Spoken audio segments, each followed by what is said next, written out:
Good evening and welcome to the Sports Surgery Clinic Educational Evening on the Knee. So I'm Fiona Roach, I'm the Business Development Manager here. Some of you will know the Sports Surgery Clinic. Anyone that doesn't know us, we're 10 minutes from Dublin Airport. We're situated just off the M50 and the M1. We're an 83-bedded, 7-theatred orthopaedic hospital. So we just specialise in orthopaedics, from joints, your hip, your knee, your foot and ankle, to your spine, your shoulder, hands, anything that's connected to your muscles and your bones and your joints. We also have a state-of-the-art sports medicine department as well, who also deal with all sports injuries. So tonight we're going to have two speakers, Professor Brian Devitt, who's a knee and hip surgeon here, and Neil Welch, who's one of our lead strength and conditioning coaches. So you'll see a tab there that says ask a question. So just if you have a question, please press on that tab now. There could be a lot of questions. We'll endeavour to answer them all. If any come in later, we'll try and get back to you tomorrow with those. And you'll also see if you want to ask a question or make an appointment with us, there's another tab there, and one for future events. So our first speaker tonight will be Professor Brian Devitt, and Brian's going to start talking to you now on arthritis of the knee, and Brian's going to join us afterwards for a live Q&A. Thank you. Good evening. My name is Brian Devitt. I'm an orthopaedic surgeon working at the Sports Surgery Clinic in Santry, and I'm a knee specialist. I've recently returned from Australia, where I was working for the past 8 years, and part of that I was on fellowship in the US and in Canada. So it's a great pleasure to be able to speak to you today regarding knee osteoarthritis. So the title of my talk is Moving Forward with Knee Osteoarthritis. So this is a picture of a lady I operated on a few years ago who was on a charity walk to Vietnam 18 months following her knee replacement. And we learned a lot about Confucius while we were in Vietnam. And Confucius is a great phrase, which is, I think, particularly apt for osteoarthritis. It doesn't matter how slow you go as long as you don't stop. So these are my 3 children, and they're very cheeky. And when I try to tell them something, they say, "Dad, tell me something I don't know." So the idea behind this talk is to try to share with you some information that you may not know about, and I'm happy to take any questions afterwards. So we're going to talk about the basics. What is arthritis? What treatment works? The evolution of surgery, and what does the future hold? So we often hear this quip that it's just a bit of wear and tear. Well, it can be, but typically when people require intervention, it's more than just a bit of wear and tear. Try telling this gentleman with his right knee that that's just a bit of wear and tear. We can see severe arthritis with all this extra bone debris, and it's amazing that people can actually cope and live with a knee that's as badly arthritic as this. In fact, he was complaining of pain in his left knee as well, which doesn't look as bad, which also has a bit of wear and tear. So we often see different varieties of arthritis, and if we look at people's legs, you can see this as you walk down the street.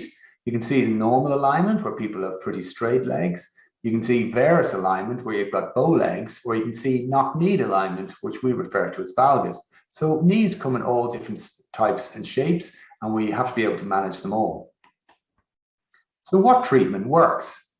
Well, this is a great quote which I learned when I was doing my leaving cert by Shakespeare. And it's eye of newt and toe of frog, wool of bat and tongue of dog, adder's fork and blind worm's sting, lizard's legs and howlet's wing, for a charm of powerful trouble, like a hell broth, boil and bubble.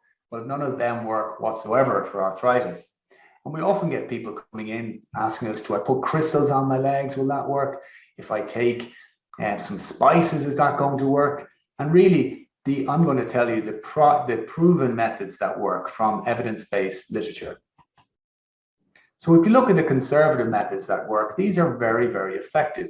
So physical activity. So it's important, just like Confucius says hundreds of years ago, in physical activity is important. So you have to keep moving. Weight loss is probably the single best method of treating arthritis non-operatively. And the reason for this is simple physics. The less load you have going through your knee, the less stress on your joint. So if you consider when you're walking, 1 to 2 times your body weight goes through your knee. When you start walking down steps, up to 4 times your body weight goes through your knee. So if you could lose 5 kilograms, that's 20 kilograms less going through your knee with every step. So it really does work, and it's the most effective means. Acupuncture hasn't been shown to work. Massage can make you feel a little bit better if your muscles are a bit tight, but hasn't been shown to be hugely beneficial. Bracing can help in certain circumstances, but not all. Insoles, the same. And glucosamine, in fact, hasn't been shown to work, although it doesn't really cost much and it doesn't do any harm. So I'm not too bothered if people want to take it. We recognize that physical activity, so a lot of physiotherapists introduce exercise programs and exercise prescription. I thoroughly recommend these as a first line of treatment with arthritis because they're very effective. We look at pharmacological treatment and see which are effective. Anti-inflammatories are effective, and they're effective because they reduce the swelling within the knee. The swelling has an adverse effect to your knee in that it shuts down your muscles, particularly your quadriceps. So your quadriceps is important for stance. And when you have fluid on your knee, you have a decreased ability to stand properly. You have the sense that your knee gives way, or you've got a back kneeing event when you take a step. So anti-inflammatories are effective. Steroid injections can be effective in certain cases, particularly when you have lots of inflammation. But when you have bone-on-bone arthritis, the steroid is not really that effective. We look at hyaluronic acid. I say here it's not effective according to literature. In certain circumstances where you have very young patients, you might try hyaluronic acid, but it hasn't been shown to be beneficial in every case. Platelet-rich plasma is another treatment where you take the blood, spin it down, take all the good bits, and inject it back into the knee. This has been effective in certain circumstances, but it's typically the early arthritis cases that it can be effective, but the evidence is still a little bit dubious as to its effectiveness in all cases. And then we looked at surgical treatment. So arthroscopic washout. So if you have arthritis with their joint space that is narrowed, there is very little role for arthroscopy. The idea of the previous treatment maybe 20 years ago was to wash it out, but it doesn't really help in the long term and can cause an increase in pain in the short term, in the medium term in some cases. Arthroscopic meniscectomy. We have to consider that some people are at an early spectrum of developing arthritis, but might have a meniscus that is displaced or flipped, and removing that offending article, it can be effective in some cases. But when you have a lot of arthritis, it's not very effective, even when you have a meniscal tear. And some people describe a sensation of, it's like having a stone in my shoe, but in my knee. And in those situations, it may be a flipped meniscus, and we can trim them, but we'd have to do x-rays to make sure you don't have arthritis as a background. Doing an osteotomy, so cutting the bone and realigning the bone, so making those bow-leg knees straight, that can be effective, but we typically would save that for younger patients, as it is a harder surgery to get over. And then joint replacement in the right setting is a very effective means of treating arthritis. So then we look at the different types of knee replacement that we have. And we have a total knee replacement and a partial knee replacement. When we look at a total knee replacement, we can see we're replacing the whole joint. The total knee replacement is done for patients who have a disease which is widespread within the knee and not just in one compartment. We have unicompartmental knee replacements, which are very effective. If you just have isolated arthritis on the inside of your knee and no pain elsewhere, and if you can point with one finger, my pain is there, it's on the inside, doing a unicompartmental knee replacement is a very good procedure. It doesn't take away the ligaments, which allows some early rehabilitation, makes it easier for the patient, and kinematically, or the movement of the knee, is more like their native knee, so people tend to do very well with that. We also can do lateral unicompartmental knee replacement, but it's not as common. And you can also just replace under the kneecap as well, but equally that's not as common. But the unicompartmental knee replacement has had a resurgence because we've seen how effective it is for patients. There's also different methods that we can do the knee replacement. This is an example of a patient-specific instrumentation. What we do is CT scans beforehand. You get a map of the patient's knees. We see all the arthritis, and you can use these specific implants that you place on the patient's knee, and they allow you to make the cuts so you can get an accurate cut that's specific to that patient. Now, these came into prominence probably around 15 to 20 years ago, and were seen to be a way of maybe improving the accuracy of knee replacement. But really, the outcomes haven't been shown to give a greater effectiveness to the standard instrumented knee replacements that we currently do. But people have also looked at other methods of doing knee replacements. You may have heard of the robotic knee replacements. Now, it's not some robot coming into the room replacing the surgeon. This is the surgeon controlling the robot that does the knee replacement. The idea behind this knee replacement is that we can get really accurate measurements of how the knee moves and measurements of the anatomy that you're dealing with CT scans before the surgery. And the robot then allows us to do very accurate cuts. And these are cuts accurate to the micromillimeter, so that we don't have much variation when we're applying the prosthesis. And you can also look at ways of balancing the knee very nicely so that the patient can move that knee without any major difficulty.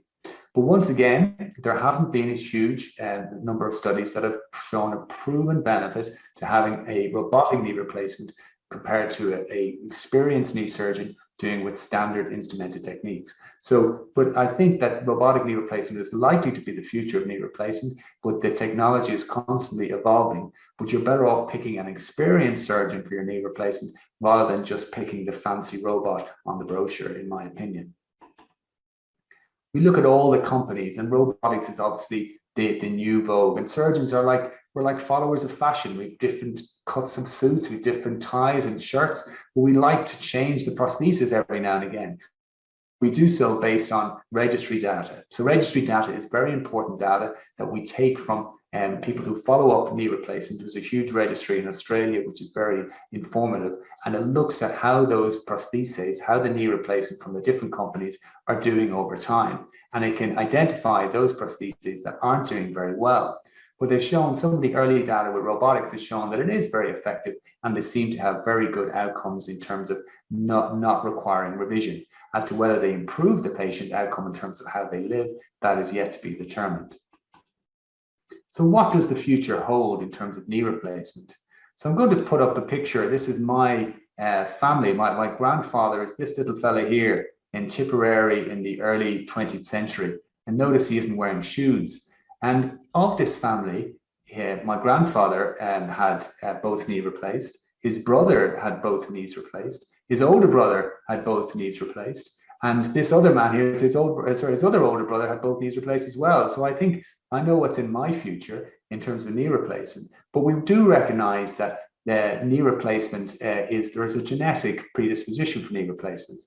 And perhaps the future is trying to identify those individuals who have a predisposition for arthritis and being able to alter genes or look at different methods of managing that individual. What's also in common from all of my predecessors is they're all athletes. They all ran and they all played hurling and Gaelic. So I think that's probably as much a part of the genes as well as your interest in playing sport. And unfortunately, that can have its effect later on in your life. We also looked at other methods in terms of what the future holds. We have a lot of smart fabrics nowadays that can help us with our rehabilitation, can tell us which muscles we're activating, can tell us how our range of motion is with our knee, can follow us up with apps that can help us, remind us when we need to ice our knee, remind us when we need to do our exercises, set goals for us. I think that once we have this biofeedback, as we describe it, it's very effective in improving the outcomes following surgery, but also the rehabilitation before surgery and hoping avoiding surgery as long as you can. After all, I tell patients that your objective is to avoid people like me for as long as you can. But when you do come to have a knee replacement, it's a very effective procedure in that situation. You may have heard of stem cell therapy for knee arthritis. And this is an area where I get a little bit concerned because my other hat I wear is as a professor of orthopedics. And we do a lot of research in seeing what are the evidence-based. You didn't see stem cells in my list earlier on because the evidence isn't there yet. And unfortunately, a lot of people make a lot of money by trying to offer you the great panacea to treat arthritis without a surgery. And this is not the way to do it, in my opinion. Be careful what you read in the papers, and this includes scientific papers. If we look at the injection of platelet-rich plasma for early-stage osteoarthritis, we found that this study shows that it's good. This study shows it's not so good, that there's an equivalence between hyaluronic and acid and plasma-rich, platelet-rich plasma. And this study shows that there's no difference between the two. So it's very important that you take a lot of this information with a pinch of salt. This study says that, case in point, they say that we really have to do further analysis of these treatments to see if they are truly effective. When it comes to stem cell therapy, I've obviously recently come from Australia, and the Association of Rheumatology and the Australian Orthopaedic Association have issued a warning regarding the use of stem cells, that it really should only be done in the setting of randomized control trials, which are carefully performed. So people shouldn't be making commercial or shouldn't be selling this commercially to make money from patients. This should be part of the study so we can understand more about the effectiveness of stem cells. So just be a little bit cautious if people are offering it without being part of the study. And this is further evidence of that. So finally, I just want to show you a video which just emphasizes the importance. And this lady obviously listened to Confucius. So hopefully we have good volume and you can hear this being played. Madonna Buter, an 86-year-old nun. Oh, sorry, sister. Sister Madonna Buter, 86 years old, goes for a morning run. Good for you, sister. She's still active at her age. That's great. Whoa, maybe a little too active. Nap time, sister? I don't think so. The sister doesn't think so. Okay. Wait, what? Iron Man? Oh, no. This is a bad idea, sister. A real bad idea. Relax, she's the Iron Nun. But she won't make it. This is an Iron Man. The first 45 didn't kill me. You've done 45 of these? Okay. Do your thing, sister. Do your thing.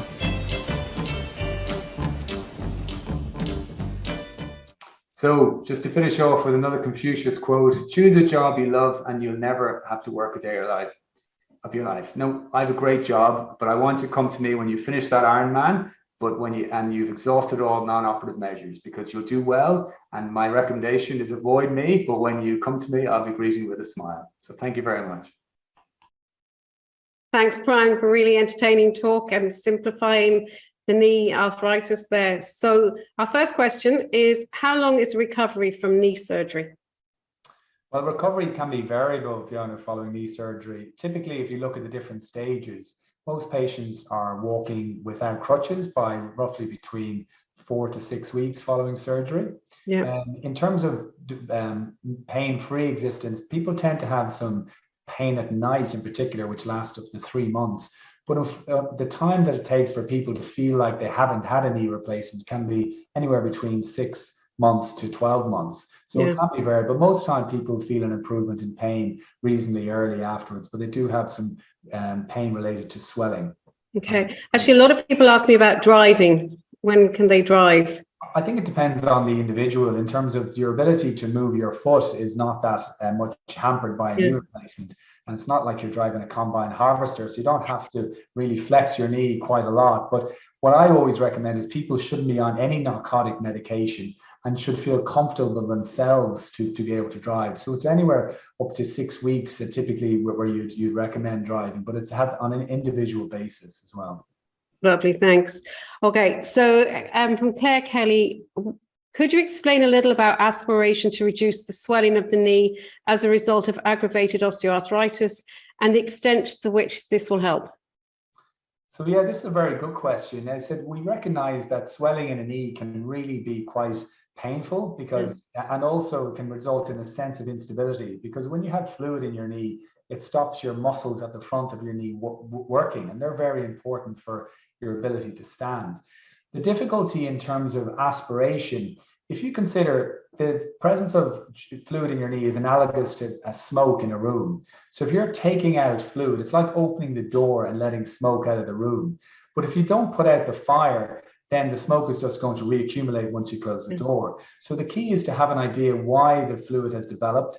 If it's not settling with anti-inflammatory medication, perhaps an aspiration and an injection of steroid may be beneficial, but I wouldn't recommend repeated aspirations, because every time you stick a needle in a joint, you have a risk of introducing infection. Yeah, lovely, thank you. Okay, from Jane Hayden, she's had 2 arthroscopies on her right knee. One was in March 2001. Knee is very sore, especially after walking, and it swells up. Any suggestions on what she should do? Well, I would certainly advocate getting an X-ray, a weight-bearing X-ray for this lady, just to assess if there is arthritis. But some of the simple non-operative means that are very effective, as I mentioned in my talk, are weight loss. So if she's carrying any weight, just to reducing your weight by 2 kilos can have an effect of 8 kilos going through your knee when you walk. Activity modification, so avoid doing things that hurt you, taking anti-inflammatory medication, and engaging in low load exercise. So cycling, swimming, Pilates, and avoid walking on uneven ground. Doing a lot of hiking, that type of walking can be quite painful. Yeah. Okay, good. Now, someone else was asking here about your opinion on walking in a swimming pool and swimming in a pool after they've had a knee replacement. Does it help? Yeah, absolutely. Once the wound is healed, I'm happy for patients to get into the swimming pool almost immediately. So after 2 weeks or so. And hydrotherapy, as we refer to it, is very, very effective because your body weight's eliminated. What you can do on dry land, you're able to do way easier in water, and improves your range of motion. And for the best part, it's enjoyable. And you get out and you get your independence back. That's what it's all about. Yeah, actually, it ties in with another question just come in there. What can't you do sport-wise after a knee replacement? Well, I wouldn't start probably running ultra marathons would be the best idea, or playing rugby potentially, but certainly I'd be happy for people to get back to cycling, definitely, walking, definitely. Running is probably not the best idea in that you tend to wear out your joint a bit more quickly, but if you want to do a little run to play with your grandchildren or children, that's fine. But I like to skiing and all these type of things. When I was working in Australia, they all wanted to surf. So that's quite a level of knee flexion. If they're able to do it, I'm happy for them to do it. Yeah. Golf, absolutely. Yeah. But it's a good walk round, isn't it? Thanks. Okay. Now, someone has they've been recommending injection of arthrosamid for knee pain as arthroscopic procedure has not worked. Any information on this? As far as I'm aware, there's always a variety of these trade names, but I think arthrosamid is a hyaluronic acid, so it's like the jelly I mentioned in my talk. Yeah. You know, it can be effective in early osteoarthritis or very mild osteoarthritis. Once you get to bone-on-bone osteoarthritis, it's not all that effective. But, you know, if you're a young person, we try to avoid joint replacements, as I mentioned, for as long as possible. So it might be an option in those situations. Okay. What is the lifespan of a knee replacement? As I've been informed that I'm too young for one yet. Now, he doesn't say his age or her age. So I think, you know, the lifespan of a knee replacement, I've heard a very nice description of this. If you consider the failure rate of a knee replacement is probably 1% per year. So if you get to 20 years, the chances of you retaining that joint replacement are 80%. But the reality is the earlier you have it, the more action you're going to put through that knee. So therefore, it's probably going to fail more quickly if you're younger. If you're 80 years of age when you have your knee replacement, it's going to outlast you, I would reckon. Yeah. Someone's just asked there actually, how often can you have a steroid injection?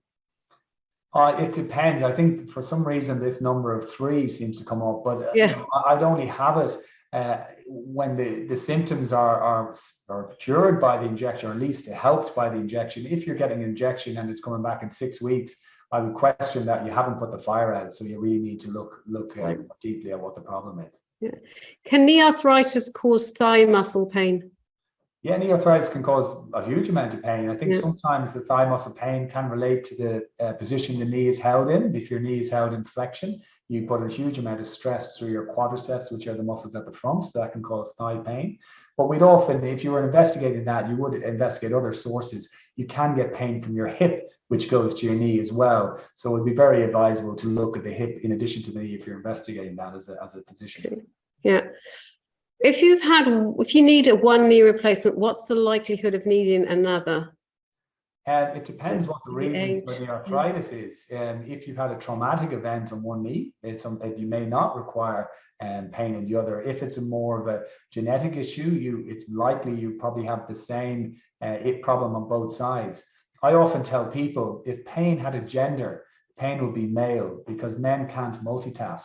So you only get pain in one joint at a time. So once you've got rid of the pain in one joint, the other one bloody rears its head. So that's a bit of an unfortunate. Okay.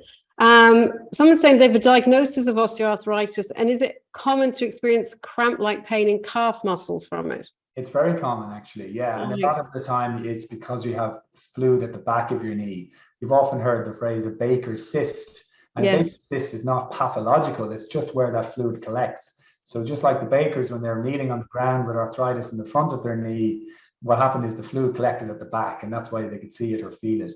And your calf muscles attached to the back of your knee, and that's why you get calf cramping and some tenderness. Okay, someone's just said it's probably not a great idea to constantly take anti-inflammatories all the time. So I presume if they are, then they need to seek Yeah, Well, I think so. I think that's what happened in the past. That's why joint replacement was such a revelation when they came to prominence, is because people were taking anti-inflammatory or aspirin or earlier versions of anti-inflammatories, and they're yeah. getting gastric ulcers as a result. So really, your anti-inflammatory should be intermittent use for swelling. You shouldn't be taking them full long term.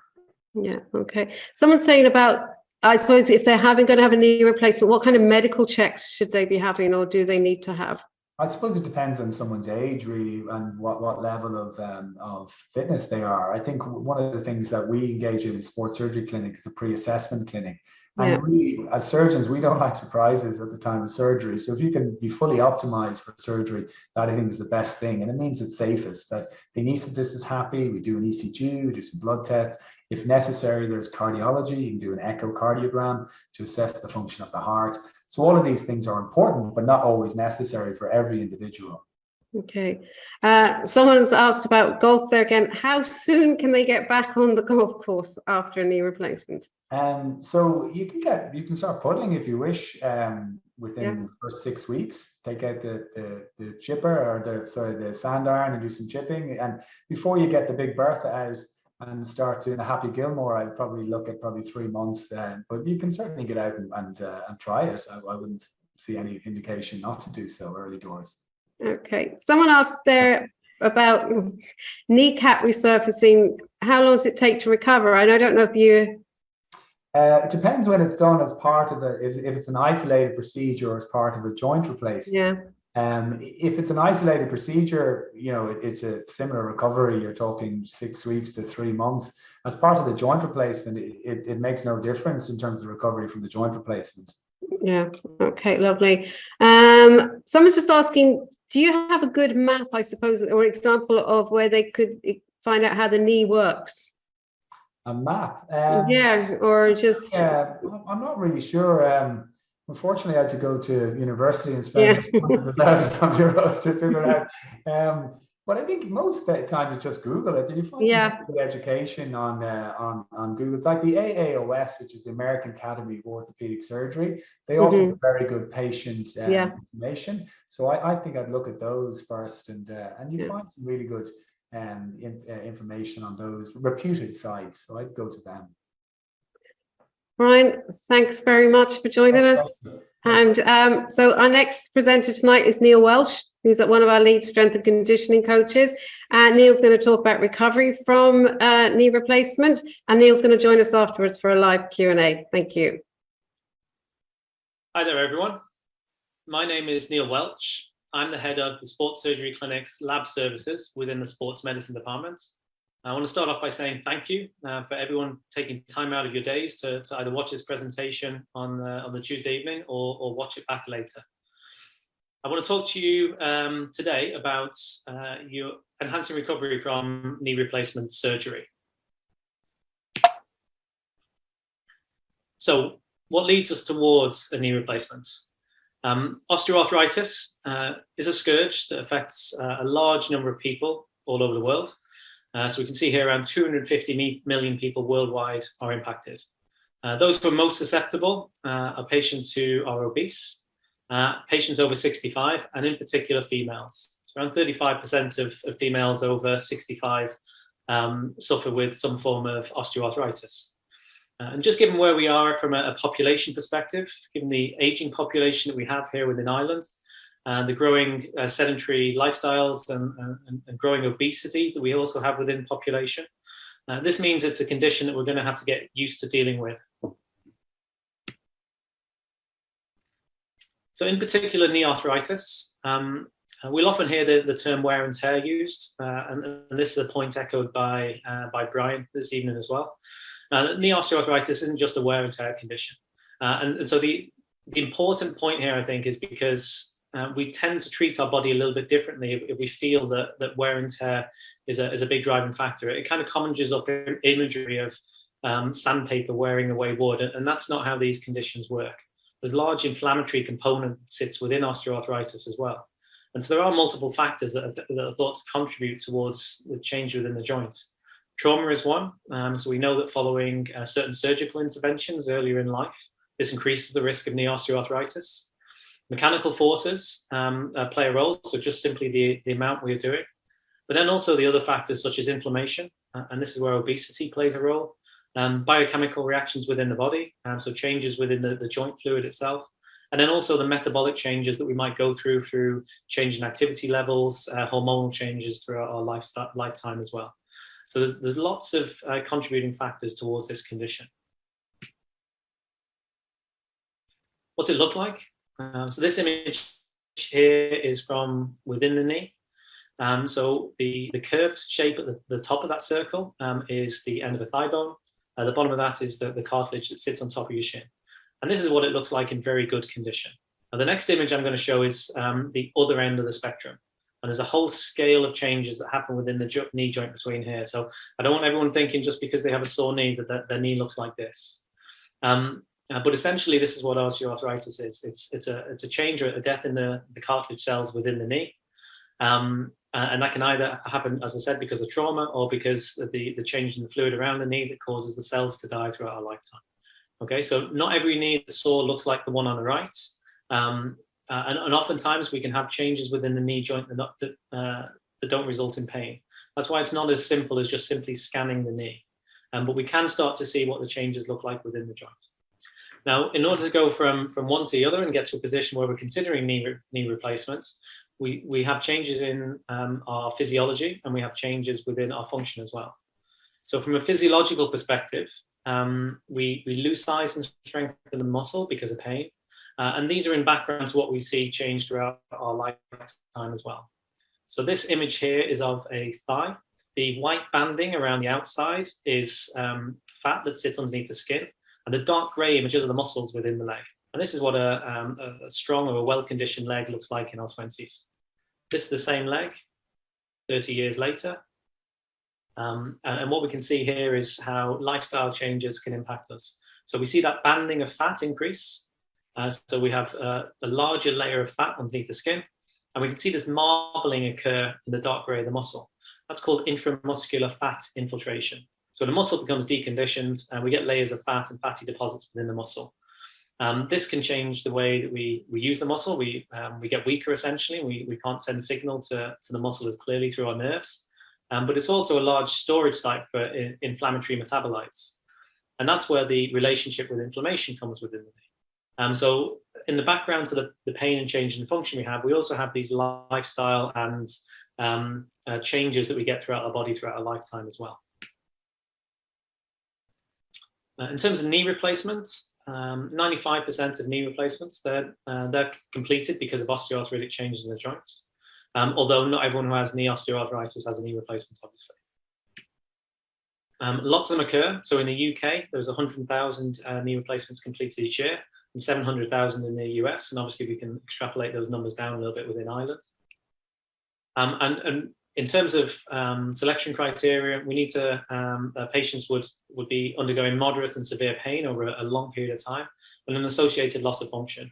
So we have change in quality of life and the ability to use the leg and haven't responded to surgical treatment. And Brian covers the conservative elements within his talk.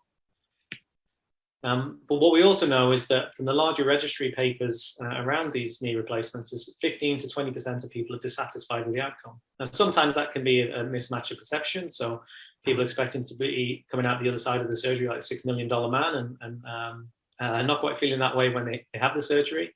But it's something we're looking to try and get to the bottom of within the sports surgery clinic as to some of the reasons why people might be dissatisfied and can we improve those outcomes. Within the sports surgery clinic, we completed 1,385 knee replacements last year. We'll be completing more of them throughout this year. So we're a centre that sees a lot of this type of surgery. The average age of patients coming through is 68 years old, although we have a range from 48 up to 86. And those younger cohorts are starting to grow. And I think this is in part due to those change in lifestyle, the increase in sedentary lifestyles and growing obese populations that we see. And if you were to have a knee replacement here at the clinic, what happens? So for the first immediate couple of days following the surgery, you'd be staying for 2 or 3 days. This depends in part on surgeon preference. but also how you respond following the surgery. But it might be a surprise to some of you that you're out so quickly. And it's important from a mindset perspective to understand that you're not a very sick or critically ill patient when you're undergoing knee replacements. And that kind of mindset is important for your rehabilitation as well. So you'll be on your feet and out as soon as you're able. On your first day following surgery, we're working on mobility, so getting some movement into the knee. You'll be shown your home exercise plan by the physiotherapist and taught how to use crutches. So you'll be up on your feet day 1. Day 2, we'll talk you through your exercise progressions, look at how to improve your gait on crutches, and then stair use. And that's either day 2 or 3, again, depending on how you respond and the individual surgeon. In terms of going home, you're looking for a 90-degree knee bend. You look to be moving independently with crutches, ideally. You can use stairs and you can perform a straight leg raise. After that, then it's on for physiotherapy. Now, I said before about changes in muscle mass throughout our lifetime, and obviously throughout pain prior to surgery. But we also have to take into account the surgery itself. So the 2 pink circles up here, there again, a slice, an MRI slice of a thigh. We have on the left-hand side, before surgery and 2 weeks after surgery. And if you look at the area specifically highlighted by this oval shape here, we can see the changes in muscle mass even as quick as 2 weeks following the surgery. The images below are of the non-operated leg, and even then we can see a reduction in size. And that's simply because the increasing rest periods due to the surgery, and on the operated leg, the inflammatory response following the surgery itself. So this has to play a role when we're talking about our rehabilitation. So over the longer term, rather than the first couple of days following surgery, we're looking to restore your range of motion. We're looking to try and build up the size and the strength of the muscles around the quads in particular. But other muscles are affected, the hamstrings and the calf as well. And we're looking to restore your function. So we want you using your leg the same as the opposite side and the same as you did before you started having these issues. I mentioned before about 15 to 20% of people having issues over the long term. Or being dissatisfied following the surgery. So what are the possible reasons for this? Incomplete rehabilitation is one, and I'll touch on that shortly, but getting to a stage with physiotherapists where you're mobile, you can walk, and then being kind of shown the door. Again, I'll talk you through those issues. Poor pre-surgery condition, so not getting yourself into the best shape possible prior to surgery to give you a chance of positive outcome on the other side. Long-term guarded movement patterns, so changing the way you use your leg in order to protect the knee. If that happens for a number of years, they can be quite hard to change. So looking to restore movement patterns are something you would look to do. An increased hypersensitivity to pain. Again, when you experience pain over the long term, your body actually gets better at sensing it. And reducing that pain sensitivity over the long term can sometimes take a long time. And then the decision-making for surgery beforehand. Again, I'm not going to touch too much on that because they're kind of infrequent. I mentioned before about patients who had incomplete rehabilitation. So what we're looking at here is an image of a strength measurement of someone's thigh, of their quad. And this is 4.5 months post-surgery when the patient had been discharged from their physio. They were back playing golf and walking. We're getting some aching in the knee, but wanted to come in and just make sure they were in a really good position. The red line on that graph is the strength of the right leg, the non-operated leg, and the grey line is the strength of the operated leg. And if you look at the bar chart underneath, and when we look at the lines next to where it says peak, that red leg gets a score of 131% body weight strength. Quite a good score for somebody who is 65. But that operated leg was 73%. That's a 45% difference.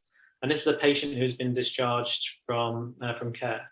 So again, if I were putting myself in that position, I would want to make sure that I have a much smaller difference between legs if I'm looking to try and return to my day-to-day life. And a lot of people want to be very, very active following their knee replacement. So what we're looking to try and do in the sports surgery clinic is improve outcomes. So Joint Lab is a project we've been working on for a while. We're looking to launch autumn-winter this year. In order to try and help improve our patient outcomes and reduce the 15 to 20% dissatisfaction that we see broadly. It's off the back of our ACL service. An ACL surgery is one you have following a traumatic injury playing field sports. And we've been conducting research and a research review service for almost a decade now. We've had thousands of patients worth of data come through. We've over 15 scientific publications around it. And if you read the literature around ACL injury, you will see there's a 20 to 25% re-rupture rate. So people go on to re-injure. For those patients who come through the research program or the review service and have their surgery with the excellent surgeons here at the Sports Surgery Clinic, that re-rupture rate is about 2%. So what we're looking to try and do with Joint Lab is see if we can do the same thing. Understand what are the important elements related to your rehabilitation following a knee replacement.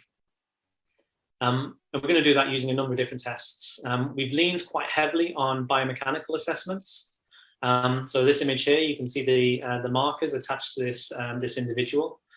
We use that to get measurements of the way you walk, the way you sit to stand, and the way you step up and over stairs before and after surgery. The idea being to try and identify the important factors for you to work on in your rehabilitation.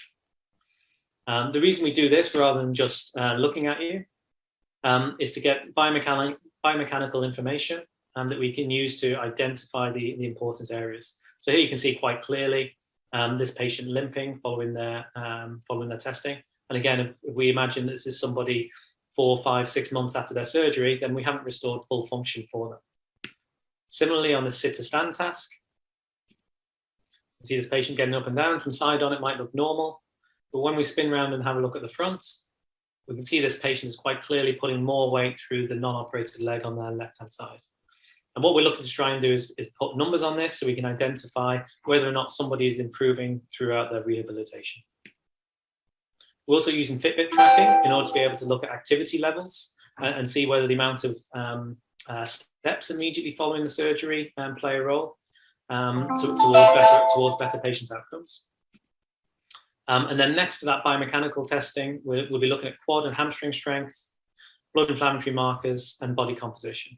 Again, hoping to identify those who might respond better or worse to surgery, so we can, 1, improve surgical decision-making, 2, improve pre-surgery strategies for training before going into surgery, and then 2, better guiding rehabilitation, so we can try and improve outcomes following surgery.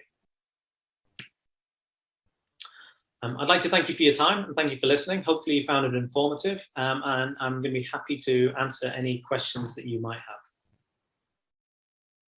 Neil, thanks for that talk. We've got questions coming in there. So I'm going to start with one from James Smith. Would cycling as non-weight bearing exercise be good preparation for a knee replacement? Yeah, sure. First of all, thanks everyone for logging in this evening. Cycling be excellent preparation for a couple of reasons. One, it keeps the quads very active. And as I mentioned in my talk there, that's a site of a muscle loss. So that's a really good reason for continuing on with the bike. Brian alluded to it in his talk as well. I think it's a really important point around weight loss. So, and even just weight gain throughout the preparation phase as well. So performing some form of cardiovascular exercise, something where you get out of breath, is really important for not putting weight on. So I think that's really important as well, and helps you maintain your range of motion. So 100% get behind cycling. Okay, great. If a person has back issues, i.e. like discs, that sounds like they have sciatic nerve problem, is it a good idea to proceed on with the knee replacement? Yeah, I think there's a couple of factors that you need to consider here. One of them is obviously which is the priority, and addressing that first. So if you're having more of an issue with a sciatica-related back pain, you probably want to get that sorted first. And then also the impact it might have on the rehabilitation. So again, if you had a compression of a nerve, sometimes it can impact the way the muscles recruit down the rest of the leg, and that might slow down your rehabilitation as well. So there's a few things to consider there. I'd definitely get the back checked out beforehand to see if there's anything that can be done to put them in a better position before surgery, before maybe going ahead with the knee replacement. Okay, great. Now, someone asked this question, and I know this is a question we get in a lot when patients have had knee replacements. Is it okay to continue to exercise when the knee is swollen? Because it does stay swollen afterwards for a while. Yeah. So a lot of exercise is going to be important in order to be able to help kind of mobilize the joint. And your physiotherapist, immediately after surgery, will be able to give good advice on how to improve your range of motion. Ideally, you're looking for exercise that doesn't cause more swelling. But anything that if you mobilize a joint, you get it moving, should make it feel a little bit better afterwards. But certainly you don't want to be kind of continuing to increase the level of inflammation afterwards. Right, lovely, thank you. I'm 43-year-old female, has been told I have a bit of arthritis in my knee. Is there anything I can take? That she said about vitamins, but to stop it from getting worse. Yeah. So it's more just the concern around osteoarthritis. It's a diagnosis we kind of tag on images of the knee on a scan. But everybody has change in a joint, and the vast majority of people who would show up as having some form of osteoarthritis in the knee don't experience pain at all. So it's really important that she doesn't overly worry about it. No, like change within the knee joint is normal. In terms of prevention, maintaining a well-balanced diet, reducing kind of global inflammation through good sleep habits, cardiovascular exercise I mentioned before, limiting smoking and drinking. They're all pro-inflammatory lifestyles that can help drive inflammation and drive the onset of osteoarthritis. So avoiding those things would be the main one. In terms of vitamins, you're looking at kind of normal bone health elements such as vitamin D and iron. It would be the main one throughout the winter months. Okay, good, thank you.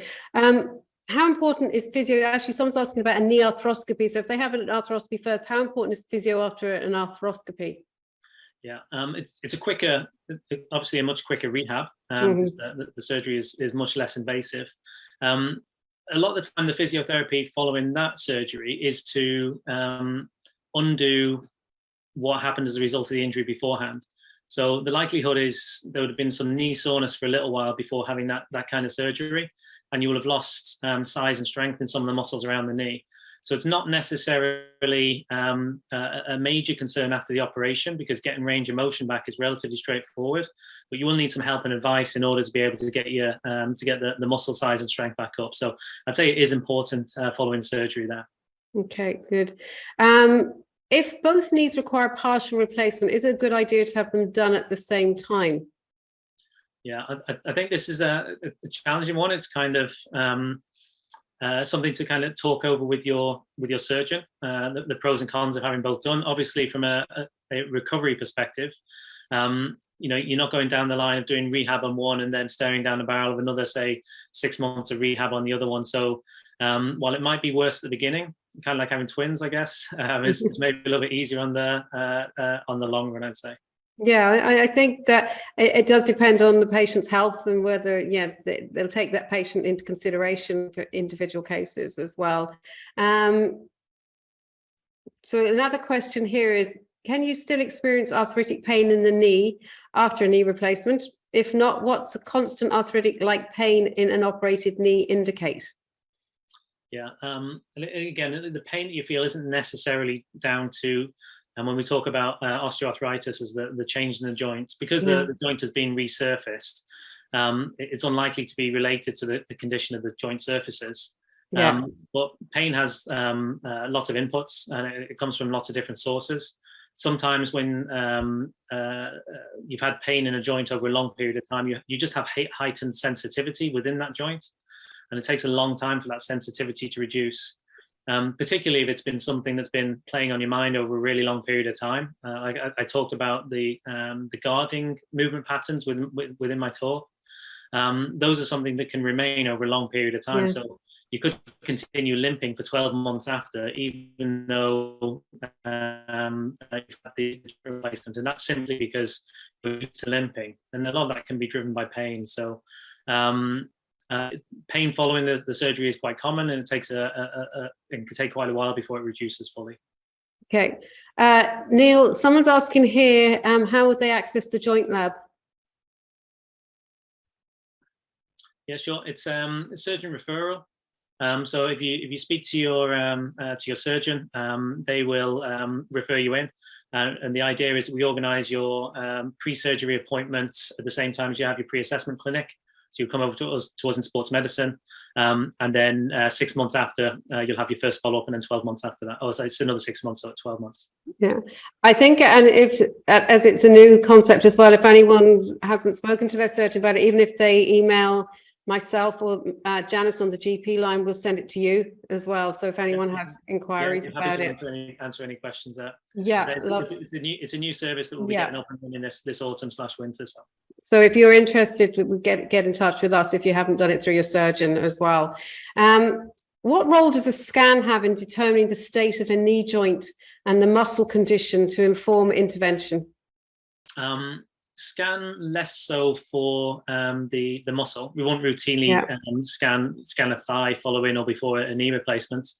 A lot of that is done by eye. So having a look to see whether the muscle size is reduced compared to the non-sore leg, and through strength testing. So you can kind of assume if there was a big difference in strength that there's a change in condition of the muscle. You don't necessarily need the MRI to tell you that. In terms of the scan of the joint, particularly with joint replacements, the surgeons rely a little bit more on the X-ray side of things. But MRI scans can tell you whether there's degenerative change in the joint as well. But it's not something you'd necessarily do routinely unless you have an issue specifically. Yeah. Someone's asking, how long, if they have one knee replacement and they're going to have them staged, how long should they wait to get the second one done? Again, there's lots of factors that kind of contribute towards this, So logistics are one. So like oftentimes it depends like what time of year, how it fits around people's lifestyles, work, holidays, all that sort of stuff become factors. How the recovery goes. You might feel after having the first one done that you might want to kick it down the road a little bit longer. Just because the recovery, it takes a while. It's a good bit of work through it from a rehab perspective. But if you were staging them, you'd want to make sure you're functional on the other one. So a good few months would have come past and pain reduced. And just so you get, like when you're rehabbing the other side, you're going to put a lot of weight onto the first operated leg. So you want to make sure that's in a good condition to be able to take on that workload for you. Yeah, lovely, thank you. Are stairs to be avoided when dealing with pain and swelling in the knee, or does this help to strengthen the leg in general? Well, I wouldn't necessarily, just because of function, you can't avoid them, particularly if you have them in your house. It's not going to make things worse. So it's, as I said before, like relating to wear and tear, you're not going to be necessarily creating a bigger problem. Although it's uncomfortable, you might be able to find ways around that. So coming down the stairs sideways, holding on to that rail a little bit more would be a couple of ways to alleviate some discomfort.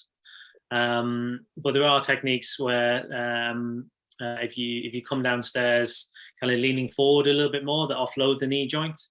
But I wouldn't necessarily say avoid it. Obviously, it's easy for me to say when you're experiencing pain going up and down, but there's no physical reason to have to. Yeah. And how long should you continue exercise after a knee replacement? Probably speaking to the wrong person here, because you should probably continue exercise throughout your lifetime. Yeah, exactly. But there is a point there where, like for maintaining function throughout our lifetime, we should be performing some form of cardiovascular exercise. So exercise that gets you out of breath 3-4 times a week. And we should be performing some resistance training 2 times a week where the muscles are challenged. If we do that, we maintain our function, we look after our joints, we look after the size of the muscles, and we slow down a lot of the changes that happen throughout our lifetime. So in terms of rehab, for me, it's getting symmetry, so getting the size and strength back in the muscles. In terms of looking after yourself over the long term, that's a lifetime commitment for me. Okay, yeah.